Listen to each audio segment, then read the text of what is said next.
Sin embargo, Vietnam pues no solamente es un país comunista, digamos, cerrado en algunos aspectos, sino que tiene una tradición histórica y una tradición, pues en todos los aspectos, muy interesante y muy remarcable. Tenemos aquí uno de los iconos del mundo vietnamita, del mundo, muchas veces nosotros lo confundimos con el mundo chino. Este sombrero en principio no es chino, es vietnamita y se llama Non La, se hace con hojas de palmera o con hojas largas de bambú entretejidas y tiene doble uso. Para el sol, es un sombrero, podemos decir, semejante a los de ala ancha, ¿no? Da sombra, da bastante sombra, incluso sobre el cuello y los hombros, y también para protegerse de la lluvia, porque las hojas de bambú, las hojas en general, tienen una capa de cera que las hace impermeables y en los momentos de lluvias intensas de los monzones de verano protege también a su portador de las aguas. Este soy yo, como ustedes saben, estoy en Hanoi y lo que le voy a hablar a continuación es algo bastante interesante de la cultura vietnamita que yo desconocía. Ustedes me ven ahí posando, porque no estaba usando, lo estaba posando solamente, con una pipa tradicional vietnamita.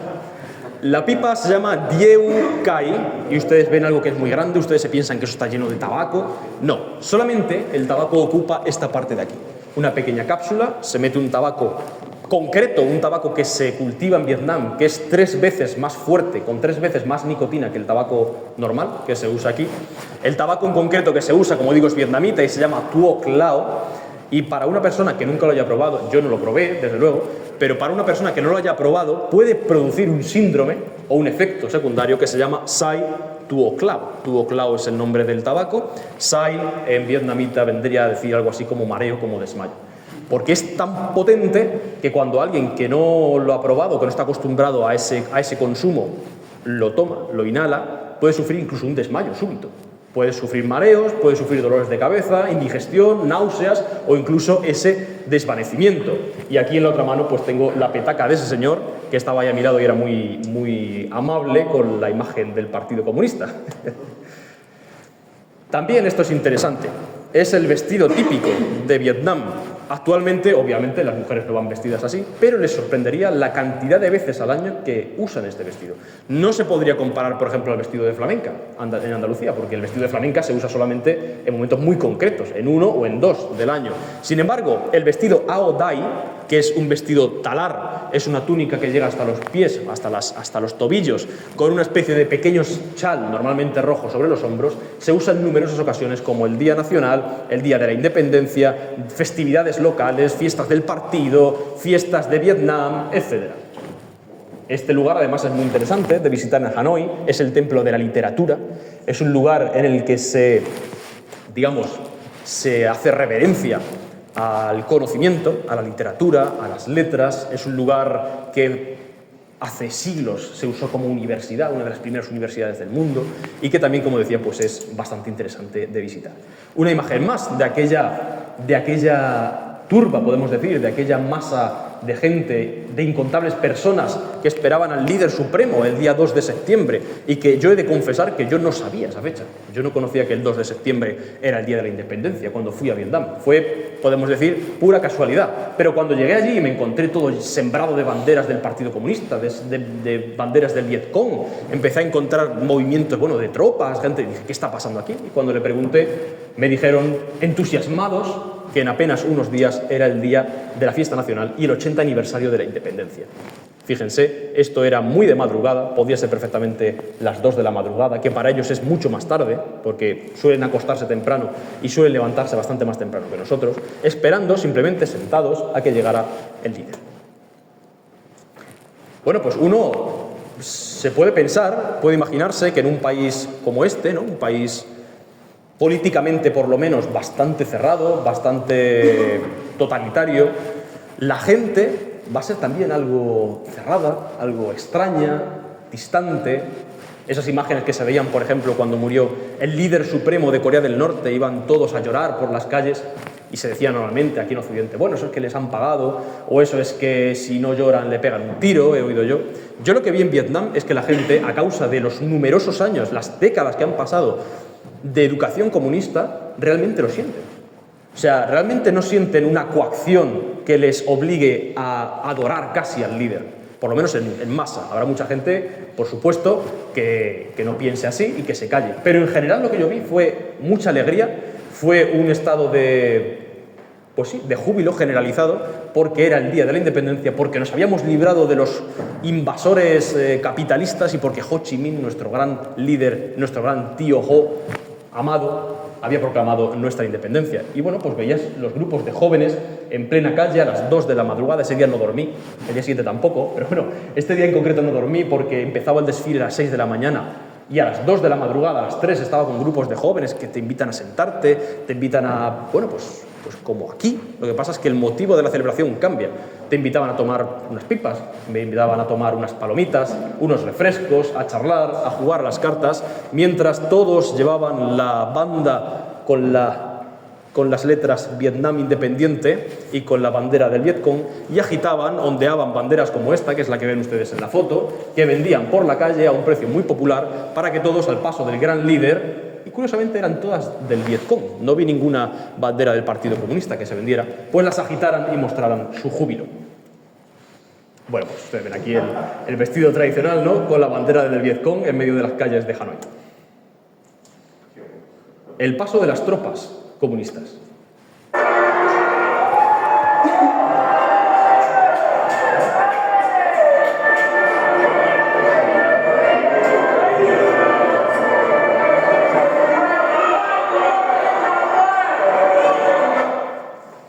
Efectivamente, pues habrá mucha gente dentro de esa turba que no piense así. Como si fuera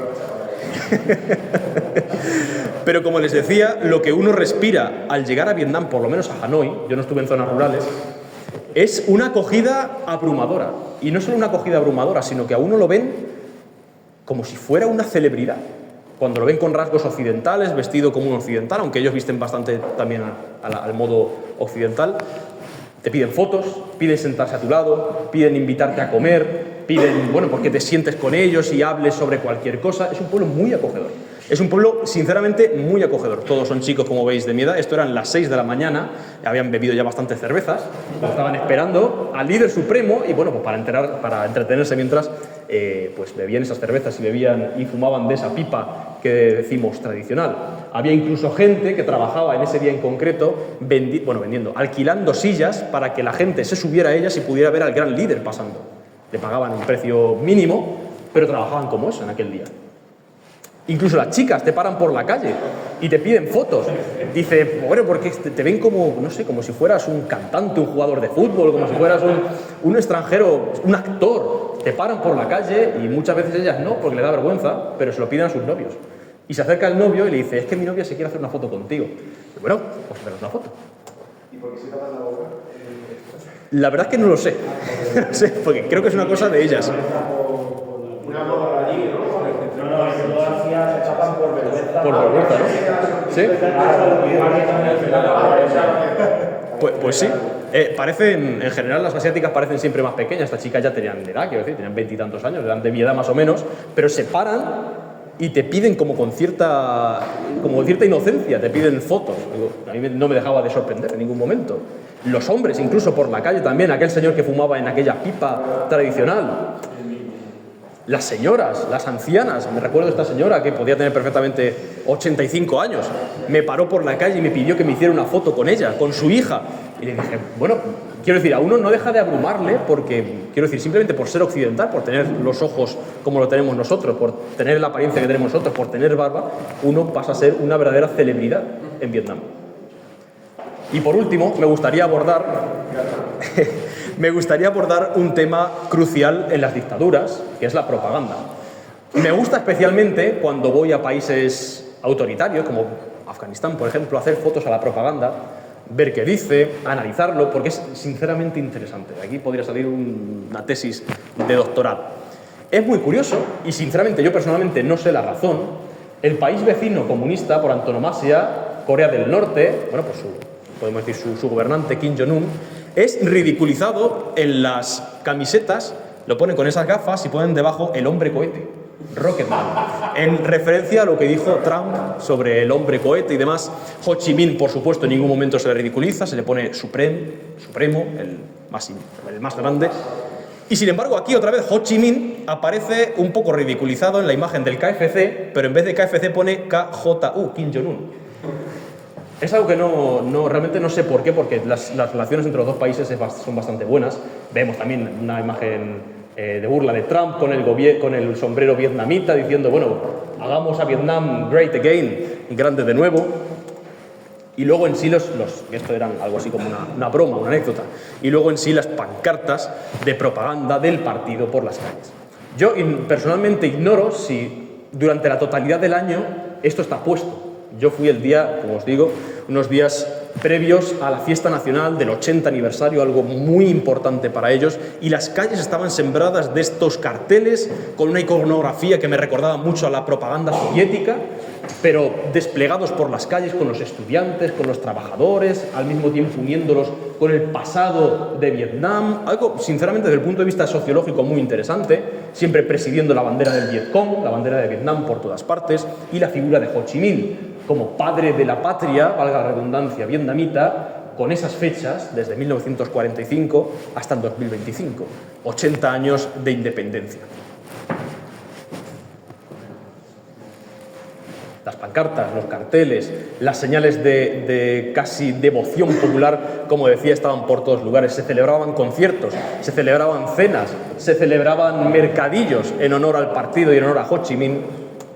Y podemos ver, por último, con esto acabamos, por dentro el museo de Ho Chi Minh. Al mausoleo no se puede entrar, o en ese momento por lo menos no se podía entrar, sin embargo al museo sí. Y cuando uno sube las escaleras que le llevan al atrio principal, por así decirlo, se encuentra una imagen de bronce colosal, vemos el tamaño imponente de Ho Chi Minh saludando al pueblo, al cual se acercan todos los vietnamitas con la camiseta de la bandera de Vietnam a hacer el saludo militar, como lo hacen los vietnamitas, o simplemente hacerse una foto orgullosos frente al gran líder.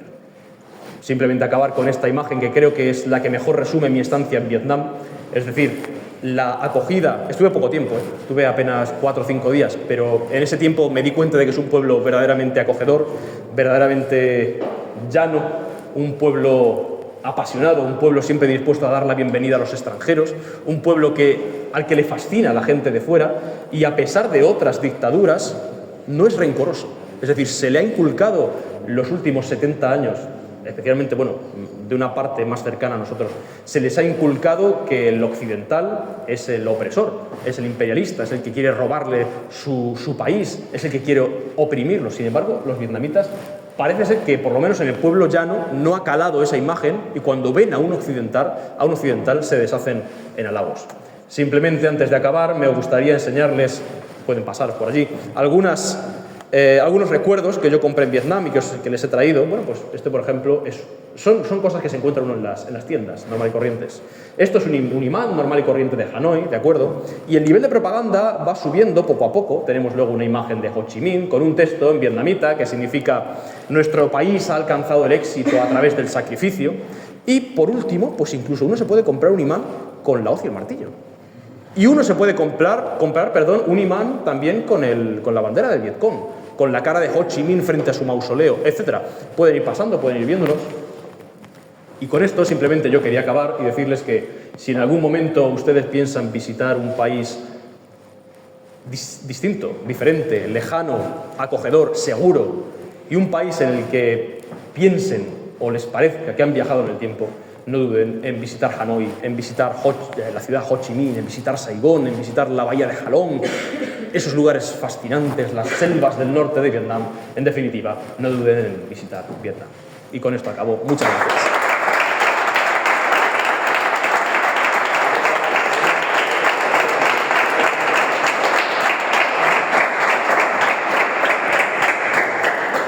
Muchísimas gracias, Roberto. Nada. Si alguien tiene preguntas, yo tengo dos, si me permite, y pues déjame ir, me presento, vengo a hablar de mi libro. Tengo dos preguntas y después ya Rafael de paso.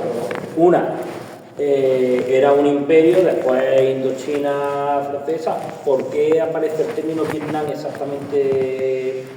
¿De qué viene la palabra? Si tiene algún significado exactamente o algo que sea para ellos. Sí. La definición. Y después, si es seguro, Vietnam. Tú a lo mejor llegaste en el momento de conmemorar y limpiaron las calles como a lo mejor están haciendo en Marruecos, limpiando las calles para el Mundial, o es que es seguro Vietnam de por sí. No, porque no. Bangkok, por ejemplo, está de moda visitarlo, pero es de los países más inseguros del mundo, ¿no? Pues entonces, si Vietnam es seguro de poder ir por la calle con tú solo de turismo o con un grupo de amigos y no pasa nada. Vale. La primera pregunta, Vietnam, es curioso que, y me llamó la atención ese hecho, que cuando uno lo ve en las bandas de la frente de los vietnamitas, cuando ven las banderas, cuando lo ven las pancartas del partido, aparecen dos palabras, Vietnam. Y yo decía, bueno, ¿por qué? Bueno, tiene un sentido. Viet es el nombre de un pueblo concreto, que vivía en lo que hoy es el sur de China, en el norte de Vietnam. Nam, en vietnamita, significa sur. Por tanto, Vietnam significa simplemente los Viet, la gente Viet que está al sur. O sea, el pueblo Viet, la tribu Viet, que está más para el sur que los Viet normales. Simplemente eso. Se tomó en el momento de, bueno, cuando dejó de ser Indochina, bueno, realmente antes de la Indochina, durante la Indochina se denominaba la región Vietnam, y se tomó precisamente por eso, como digamos, un afán de identificarse como pueblo. Es decir, nosotros ni somos Indochina, ni somos Francia, ni somos Japón, nosotros somos los Viet. O sea, hay una razón racial dentro de nuestra idiosincrasia y somos los Viet del sur en concreto. Con respecto a la seguridad, yo puedo hablar de mi experiencia y de lo que conozco, de lo que he leído. Con respecto a mi experiencia, la seguridad era absoluta. Quiero decir, también puede ser que yo no sea el mejor a preguntarle porque he estado en Afganistán, he estado en Irak y no me han parecido peligrosos, sinceramente. Pero Vietnam, a mí, sinceramente, me ha parecido un país completamente normal, como pudiera ser en cuanto a limpieza, en cuanto a nivel de civismo de la gente. Yo, por ejemplo, no vi personalmente ningún mendigo. Puede ser que le dijeran que se apartaran, pero quiero decir, yo no fui solamente a la festividad de la independencia, yo estuve allí varios días, yo no vi, por ejemplo, mendicidad, yo no vi lo que se ve mucho en los países árabes, niños mendigando, viudas pidiendo dinero, yo eso no lo vi. Es verdad, ignoro las políticas que sigue el partido para cubrir esas necesidades, pero es verdad que no lo vi. Entonces, en cuanto a seguridad ciudadana, puede ser como cualquiera de nuestros países, es decir, puedes sufrir un robo. En cuanto a otro tipo de seguridad, es decir, si tú vas allí y hablas en contra del partido, pues obviamente, claro. Entonces yo creo que el problema, el peligro es más político, si uno se enfrenta o si descubren que tiene vínculos con algún tipo de poder opresor, como ellos lo llaman, más que en la calle, más que el día a día. Yo una pregunta era lo del nombre de verano y otra, ¿cómo fue tu comunicación allí al año? ¿Cómo te referiste para el ¿En cuanto al idioma o a la cultura? Sí, el idioma es... El idioma. Es verdad que era uno de los primeros países, era una de las primeras veces en las que iba a un país en el que no hablo la lengua, mejor dicho. Yo hablo bien con soltura el inglés, el francés, el español obviamente, el italiano y el árabe. Me defiendo para vivir el día a día, tampoco para hacer una disertación poética, pero para vivir el día a día en persa, sin problema, y empecé hace 2 meses, yo eso no lo hablo, quiero decir, yo no puedo decir que hablo esa lengua, pero empecé hace 2 meses, antes del verano, por gusto, por también un afán de conocer esa parte de las lenguas semíticas con el hebreo. Es bastante similar al árabe en cuanto a la gramática. Entonces, bueno, estamos ahí metidos en esa aventura. Sin embargo, Vietnam no habla ninguno de esos idiomas. Hablan vietnamita, que además es muy curioso, es muy gracioso, porque uno se piensa que al ser un idioma de la esfera del chino, de la esfera de las lenguas orientales de Asia, va a ser similar. Y sin embargo, suena muy diferente. Es gracioso, pero cuando uno oye vietnamita, lo que va a oír es algo así como... Son palabras muy cortas, nasales y con muchos altibajos. Yo, por ejemplo, fui allí a misa y era muy gracioso, porque el sacerdote estaba dando la misa y decía... Y era toda la misa así, o todo el discurso, o todo lo que sea. Es decir, incluso entre los países de alrededor, el vietnamita tiene esa fama, de ser como algo gracioso, como suena. Entonces, yo simplemente hablaba en inglés. Ellos no tienen un gran nivel de inglés en general, pero bueno, por ejemplo, estos chavales jóvenes, yo estuve hablando con ellos de lo que había que hablar, que era poco, jugar a las cartas y tal, y se entendían. Eso en cuanto a la lengua. Creo que había otra, ¿no? ¿Otra pregunta? Bien. Yo tengo 2 preguntas.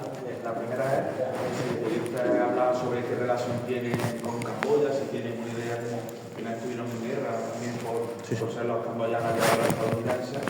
Y luego la otra pregunta es si ha traspasado las propagandas occidentales, el cine americano, la literatura americana, o a ellos lo rechazan por precisamente esas propagandas. En cuanto al primer punto, es verdad que no hablé con respecto a eso. En general, no hablé de política. Hablé, por ejemplo, de Ho Chi Minh, de la figura de Ho Chi Minh, y es verdad que es muy reverenciada. Ojo, a nadie se le ocurra no burlarse de Ho Chi Minh, sino hacer una broma, Ho Ho Chi Minh es el padre de la patria, es nuestro salvador, es poco menos que Dios. O sea, Dios no, pero es poco menos que un mesías que ha salvado a Vietnam del infierno colonialista. Entonces, con respecto a ese punto no hablé nada, hablé sobre otras cosas de política, como esto, por ejemplo, el tema de la visión que tienen de Ho Chi Minh. Y con respecto al mundo occidental, cómo ha llegado hasta allí, pues la verdad es que a partir de esos acuerdos, a partir de esas reformas que se hicieron, a partir del año 1986, Vietnam se convirtió en un país relativamente abierto al mundo occidental. Es decir, conocen el cine occidental, tienen internet, es un internet al que se puede acceder a todo lo que uno quiera. Es decir, yo cuando llego a los países, lo primero que hago es comprarme una tarjeta SIM del país y accedo a internet con una tarjeta del país. Y no hay restricciones de ningún tipo. Yo no encontré, por lo menos en lo que busqué en internet, ningún tipo de restricción. En cuanto al cine, por ejemplo, siempre siguen prefiriendo su cine, su literatura, por este tema nacionalista, por el tema del antiimperialismo, anticolonialismo, pero conocen perfectamente a los jugadores. Son del Madrid o del Barça. Prefieren a Ronaldo, prefieren a Messi. Conocen Madrid, conocen España, conocen Francia. Y es verdad que yo, personalmente, como he dicho antes, no vi odio ni vi rencor en ellos. Pues español, pues España, qué bien, ¿dónde está España? Y bueno, pues está por cerca de Francia, está por Europa, bueno, y te trataban con mucho cariño, como alguien que se había interesado por su país y quería ir a descubrirlo. En ningún momento escuché ningún comentario de los colonizadores y los franceses, como sí se escucha en Marruecos, sí se escucha en Argelia, sí se escucha en Túnez, es que los franceses, es que vinieron a invadirnos, se llevaron, en la India también se habla sobre los británicos, en Vietnam no, en Vietnam solamente vi alegría por la festividad y un pueblo muy acogedor. Sí, Roberto, lo primero de verdad, muchísimas gracias. Ha sido una conferencia la cual el curatorio nos ha cautivado a todos y la hemos disfrutado muchísimo. Lo que pasa es verdad que es un tema donde luego podemos profundizar eternamente. Entonces, la cuestión estaba en que, o sea, bueno, mi duda sería fundamentalmente el hecho de cómo, al final asumiendo, seguro que me han contado, que es un país de los más poderosos económicamente en Asia, y que encima tiene un partido único, lo asimilado que lo tiene la población, ¿no? Por normalidad, un partido, pero sin encima hay un desarrollo económico. ¿Crees que hay proyección de futuro? Por un lado sería mi pregunta, es decir, ¿crees que eso tiene pinta de que va a durar mucho tiempo más? ¿O va a pasar con otras regiones, aunque sean efectivamente socialistas, que se han ido terminando? Y luego, por otro lado, ¿cómo están sabiendo resolver un problema que se está dando a nivel global en los países económicamente desarrollados, que hay el problema de la natalidad? Si tienen algún conocimiento de si efectivamente sigue habiendo niños vietnamitas, si hay un apoyo desde el gobierno para fomentar esa natalidad, etc. Vale, en cuanto a la primera pregunta, si la recuerdas, la pregunta primera era sobre... Si hay futuro... Vale, sí. Yo creo, al igual lo que hemos dicho antes con el tema de los países islámicos fundamentalistas, yo creo que, por ejemplo, Afganistán, tal cual está ahora mismo, no tiene visos de durar mucho ese régimen tal cual está. Una de dos, o se abre, o en una serie de años caerá, o se debilitará tanto y será tan aislado por las demás potencias que se ahogará en su propia miseria. En el caso de Vietnam no es así, porque a pesar de que ellos pues son comunistas, y la hoz y el martillo, y Ho Chi Minh, y tienen imanes que uno se puede comprar, pues yo qué sé, con la cara de Mao o con la cara de Stalin, unos muy curiosos, que hay como una sucesión, que empieza con Lenin, con Engels, con Stalin y acaba en Ho Chi Minh, como los... En fin, aparte de toda esa propaganda, económicamente se han abierto. Y yo creo que lo que levanta al fin y al cabo un país es la economía, o lo hunde.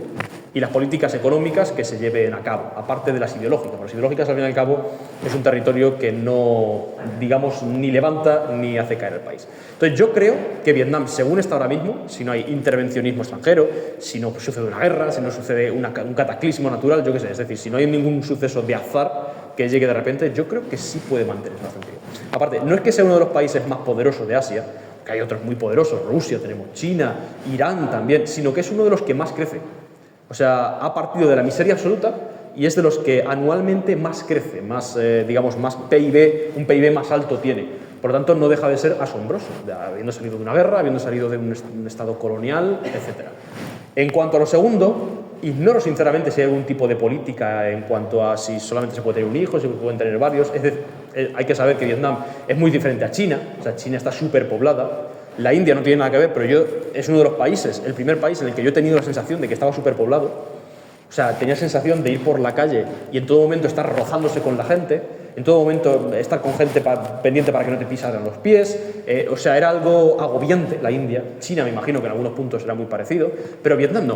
Es decir, Vietnam es una zona muy verde, es una zona muy montañosa por el norte, con esas bahías, como decía, por el sur, esas playas, y no está tan poblado. Por lo tanto, lo ignoro, pero me extrañaría que hubiera una política de hijo único, una política de 2 hijos, me extrañaría. No he visto familias grandes, numerosas, incluso los cristianos que vi, que estaban en la iglesia, no vi grandes familias, pero de verdad que me sorprendería que hubiera una política de ese estilo. Yo tenía una duda acerca de cómo el país en cuanto a restricciones de cara al mundo exterior. Por ejemplo, si los jóvenes pueden viajar libremente fuera de Vietnam, si tienen acceso libre, por ejemplo, por internet, o tienen, digamos, restricciones fuertes, como puede ser esta. Corea del Norte es muy diferente a eso. Yo no he estado en Corea del Norte, pero por lo que oigo que pasa allí es muy diferente. O sea, en Corea del Norte hay una gran censura sobre la literatura, sobre internet, sobre las inversiones extranjeras, en principio están prohibidas. En Vietnam no. Yo, como les digo, yo tenía una tarjeta vietnamita. Es decir, yo es que no estaba en un resort de lujo, en un círculo occidental. Yo estaba viviendo con los vietnamitas con una tarjeta sin vietnamita. Y efectivamente yo pude buscar de todo. O sea, quiero decir, no sé, para cualquier cosa.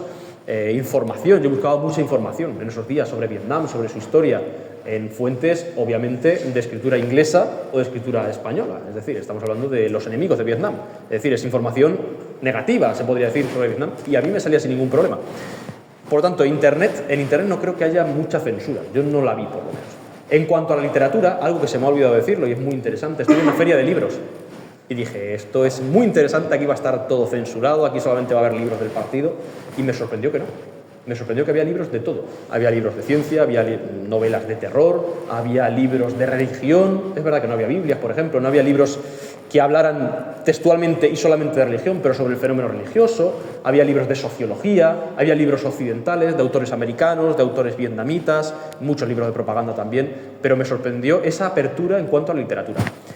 Censura, obviamente, está en la expresión, en la libertad de expresión, en la libertad de manifestación también. Si uno se posiciona en contra del partido, en contra del comunismo, o habla mal de Stalin, yo qué sé, por ejemplo, por decir algo, o de Ho Chi Minh, pues no sé si inmediatamente va a ser puesto en prisión, pero obviamente va a tener una serie de problemas en su día a día.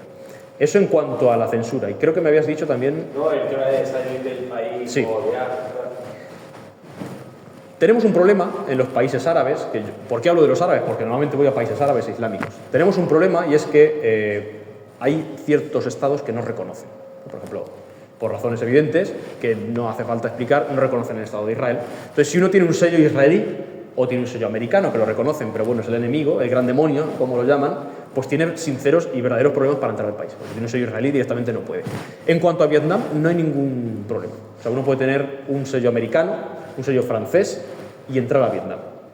Yo no tuve sensación de que la presión policial fuera excesiva, ni en esos días, ni en los previos, ni en los posteriores, y me sorprendió, porque yo me esperaba encontrar casi una mini Corea del Norte, y me encontré un país bastante abierto. Es lo que puede salir sin problema. Sin problema, por lo menos hasta donde yo sé. Quiero decir, igual uno se va a las zonas rurales, igual se va, qué sé yo, a los alrededores de lo que era Saigón, a las zonas fluviales de los bancales de arroz, igual la situación es muy diferente, igual la presión policial, igual la presión es mucho más intensa, pero por lo menos en la capital yo vi un mundo muy avanzado, muy abierto. La última pregunta. Mi pregunta es si un país muy socialmente conservador o liberal, teniendo en cuenta que Tailandia, por ejemplo, siendo democrático y todo eso, muy liberal, pero partidos comunistas del Oriente Asiático suelen ser, aunque sean comunistas, son más socialmente conservadores, incluso los soviéticos también lo eran. Así que Vietnam en sí como... Repito que yo en las zonas rurales, que suelen ser las más conservadoras, suelen ser las más tradicionales, no estuve. Estuve en la capital, en Hanoi, es como si hubiese estado en Madrid. Pues obviamente en Madrid es muy diferente de un pueblo perdido de Castilla, ¿no? Pero bueno, analizando lo que yo vi, analizando lo que yo conozco, analizando Hanoi, vi un país muy occidentalizado. Vi un país muy abierto a las influencias occidentales en cuanto a todo, a literatura, a sexualidad, es decir, a todo lo que tenemos nosotros. No había ningún tabú social que yo viera, por lo menos. Es verdad que hay ciertas cosas que no están bien vistas en público todavía. Es verdad que ahora que lo dices, hay cierto conservadurismo en algunos aspectos. Por ejemplo, las mujeres pueden hablar, pueden estudiar, pueden hacer lo que quieran, pero normalmente van a preferir que un hombre hable por ellas, van a preferir que un hombre haga de portavoz, como simplemente el tema de la foto. O sea, a mí no se me acercaban las vietnamitas a pedirme fotos, se lo pedían a sus novios y los novios se acercaban a mí.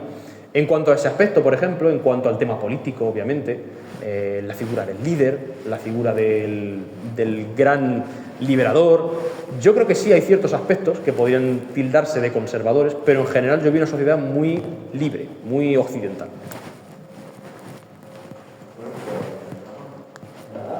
Por concluir la conferencia, tomamos una cerveza y alguna más pregunta te la hacemos.